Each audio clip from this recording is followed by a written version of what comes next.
Hello my friends, वो cab के new session में आप सभी का स्वागत है। तो इस सेशन में कुछ नए वर्ड्स के साथ हम हाजिर हैं। तो देखिए पहला वर्ड क्या है। पहला वर्ड है एलिमेंटल। एलिमेंटल मीन्स क्या होता है। इसका हिंदी होता है मौलिक, जो मूल रूप से है। जैसे अपने मौलिक फंडामेंटल राइट्स होते हैं, उसी तरह एलिमेंटल। एलिमेंटल मीन्स होता है फॉर्मिंग एन इसेशनल और टिपिकली फीदर। एक तरह से जो फंडामेंटल होता है वही होता है एलिमेंटल। जो बेसिक हो,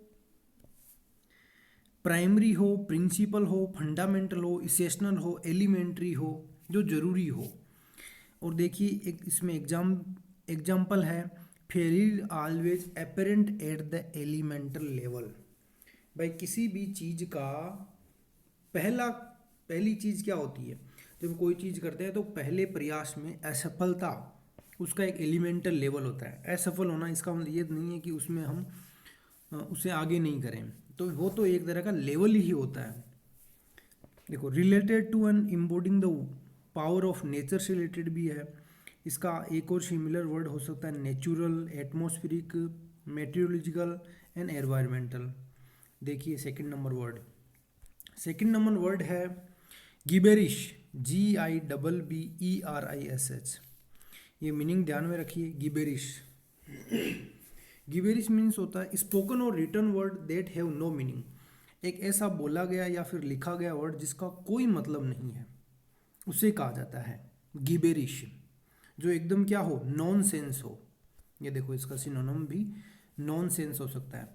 एक ऐसा स्पोकन या रिटन वर्ड जिसका कोई मतलब नहीं है। अगला वर्ड देखो। अगला वर्ड है by the skin of one's teeth. By the skin of one's teeth. By skin की टीथ ना के बराबर होती है, बहुत ही नेरो मार्जिन होता है इसमें। तो इसका मतलब यही होता है by a very narrow margin या ओनली जस्ट।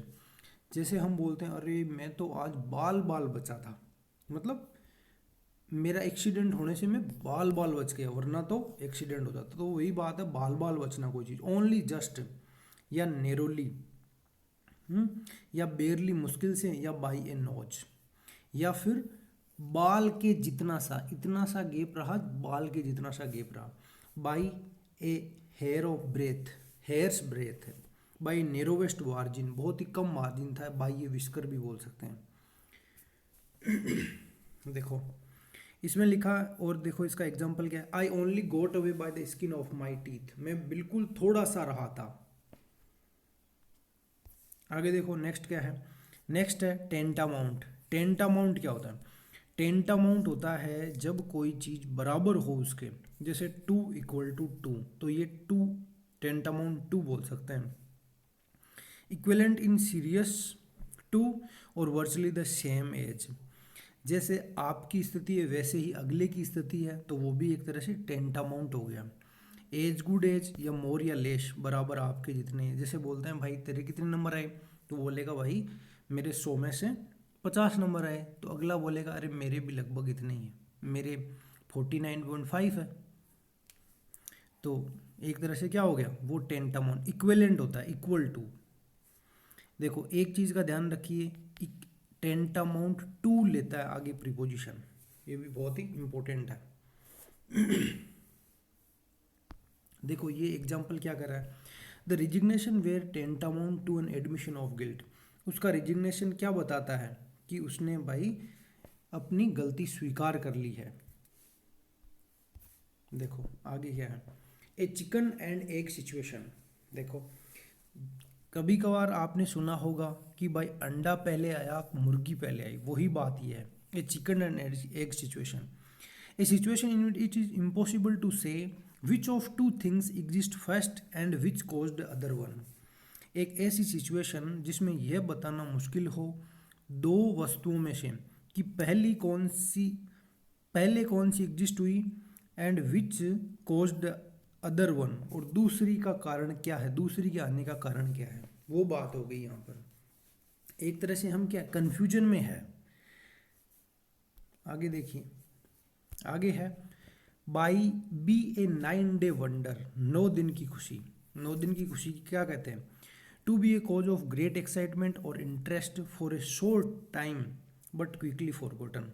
एक ऐसी चीज़ को बोल सकते हैं बहुत ही ज़्यादा ग्रेट एक्साइटमेंट हो और इंटरेस्ट हो लेकिन बहुत ही कम समय के लिए, और वह क्या हो, क्विकली उसे भूल ही जाए, है ना। जैसे शादियों में लोग करोड़ों रुपए खर्च कर देते हैं, लोग खा के चले जाते हैं और पीछे से फिर वो चुकाते रहो लोग। ये गांव में काफ़ी अच्छी कहावत है ना। तो देखो इसमें यही हो गया कि भाई वह क्या है, केवल चमक दमक थोड़े समय के लिए है, फिर उसे भूल जाएंगे आप। A flash in the pan, a flash in the pan का मतलब होता है सेम वही जो अभी हमने पीछे वाली वर्ड पढ़ा था, सेम वही मीनिंग इसका है कि something that happened only once for a short time is not repeated. कोई चीज़ घटित होती है केवल एक बार या कुछ समय के लिए, वह वापस रिपीट नहीं होती है। जैसे सैडली, ये दुख की बात है, देयर सक्सेस वाज जस्ट है कि उनकी जो सफलता है ना वो बहुत ही क्षणिक समय के लिए थी। ये देखो इसका सिनोनिम क्या बोल सकते हैं, 9 डे वंडर बोल सकते हैं, और देखो टेम्परेरी इसका सिनोनिम बोल सकते हैं। नेक्स्ट देखो, नेक्स्ट है be like a milestone around your neck. आपकी नेक के अंदर क्या फंस गया है, एक माइलस्टोन फंस गया है। कोई बंदा इस तरह के कोई पत्थर में फंस गया है, तो इसको ये बोल सकते हैं to be responsibility that is difficult to bear and cause you trouble. एक ऐसा दायित्व है जो तुम्हारे लिए बहुत ही ज़्यादा डिफिकल्ट हो और तुम्हारे लिए मुश्किलें लेकर आए। The mortgage on his house has become a milestone around your neck. Mortgage क्या होता है, मॉर्गेज होता है जब हम अपनी संपत्ति के कागजात कहीं रख के बैंक से लोन लेते हैं, वही होता है mortgage. Mortgage on his house कि भाई उसने लोन तो ले लिया, अब वह चुका नहीं पा रहा है, और अब ये क्या बन गया, उसके लिए माइलस्टोन अराउंड हिज नेक बन गया है कि अब वो मॉर्गेज उस हाउस का एक तरह से ऐसा बन गया कि उसका हाउस ही जाने वाला है। देखो इसकी इमेज से भी आगे मैंने अच्छी तरह बताने की कोशिश की है।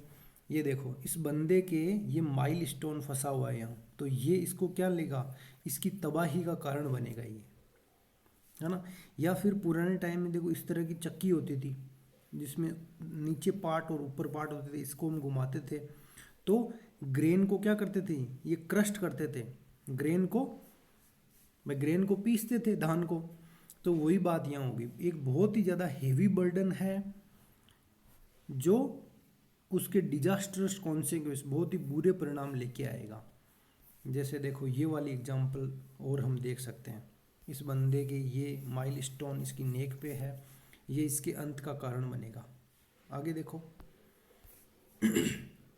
बेल क्या होता है, बेल होता है एक तरह का बंडल बना हुआ होता है ना। जैसे आपने देखा होगा जब गेहूं की कटाई होती है तो गेहूं की जो पूड़ियाँ बनी हुई होती है इस तरह से, बस उन्हें बेल कह सकते हैं। या फिर मान लो घास का बहुत ही मोटा एक इस तरह से लपेट के बनाया हुआ है कोई चीज़, है ना। इसी तरह कॉटन बेल भी हो सकता है। इसका मतलब ये होता है ए लार्ज रैप्ड और बाउंड बंडल ऑफ पेपर है या कॉटन। इन सभी का जब एक बहुत ही बड़ा लपेटा हुआ कोई बंडल हो उसे ही कहते हैं बेल। देखो इसके सिमिलर देख लो, similar word bundle, truss, bunch, package, parcel, load, ये सब इसके सिनोनिम है। आगे देखो, आगे है बेवी, BEVY, बेवी। बेवी का मतलब होता है बहुत सारे लोगों का या वस्तुओं का एक समूह होता है बड़ा, उसे ही कहते हैं बेवी। इसके सिनोनिम देखिए, group, gang, troop, troupe, party, company, एक तरह से एक बड़ा क्राउड का ग्रुप होता है, उसे ही कहते हैं बेवी। इसका आगे देखो एक इमेज भी मैंने ली है, ये देखो ये बहुत सारे लोगों का समूह है, इसे ही कहते हैं हम बेवी। आगे देखो बुटीक आपने देखा होगा, एक ऐसी शॉप जहाँ पर फैशनेबल कपड़े मिलते हैं, वही क्या होती है, बुटीक होती है भाई। A small shop selling fashionable clothes और एसेसरीज, उसे क्या कहा जाता है, बुटीक कहा जाता है। ये बुटीक और इस तरह बी से स्टार्ट होने वाले 3 मीनिंग हैं जो हम साथ में याद रखेंगे, साथ में याद करेंगे तो हमें अच्छी तरह याद रहेगी।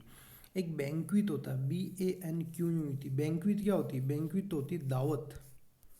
भाई जब खाने के लिए कोई दावत होती है, तो उसे कहा जाता है banquet. An elaborated and formal meal for many people, बहुत सारे लोगों के लिए जहाँ खाना बना है उसे ही कहते हैं बैंक्विट, BANQUET। ये देखो कुछ ऐसा नज़ारा होता है बैंक्विट में। फीस्ट बोल सकते हैं, डिनर बोल सकते हैं, डिनर पार्टी बोल सकते हैं, और अदर इसके सिनोनिम और भी है, देख लीजिए। नेक्स्ट देखो लास्ट वाला अपने पास लास्ट है बैंक्विट, BOU, बुक, बुके। क्या है इसका सही प्रोनाउंसिएशन है बुके। जो गमला होता है उसे ही कहा जाता है। इसके सिनोनिम है पोसी, नोसगे, स्प्रे, स्प्रिंग, रेथ, गार्लैंड या चेपलेट। इसका देखो एक और मतलब होता है भाई, बुके तो इस तरह का होता है, ये फ्लावर का गुच्छा। आगे देखो इसका एक और मतलब होता है, इसका एक और मतलब होता है जब सेंट होता है जो छिड़कते हैं हम कपड़ों में, तो सेंट ऑफ ए वाइन और परफ्यूम का जो सेंट होता है उसे भी कहते हैं। जैसे इसे aroma, nose, smell, fragrance, perfume, scent या ऑर्डर भी बैंक्विट ही कहा जाता है। Okay, thanks friends.